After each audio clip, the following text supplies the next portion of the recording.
আসসালামু আলাইকুম, কেমন আছেন সবাই? আশা করি সবাই ভালো আছেন। সাগর আহমেদ আছে আপনাদের সাথেই। সম্মানিত ভিউয়ার্স, এমবি হিসাব আমরা প্রতিনিয়তই আপনাদের আপডেট দিয়ে থাকি। 15 থেকে 23 জানুয়ারি আমরা হিসাব করেছি, আলহামদুলিল্লাহ সেল করতে পেরেছি বিডিটি 10,670।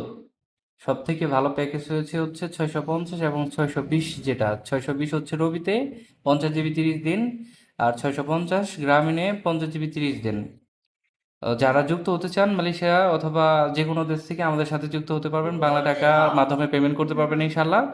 তো আমরা দেখে নেই এই 15 থেকে 23 জানুয়ারির মধ্যে কে কত সেল করেছে। তারেক ভাই করেছে 3,970 টাকা, নাইম ভাই 1,310 টাকা, অপূর্ব ভাই 1,410 টাকা, সাইফুল ভাই 620 টাকা, আপনাদের নতুন আল আমিন ভাই 3,360 টাকা, মোট 10,670 টাকা সেল হয়েছে। ধন্যবাদ সবাইকে। যারা যুক্ত হতে চান রিস্ক মুক্ত যুক্ত হয়ে যান।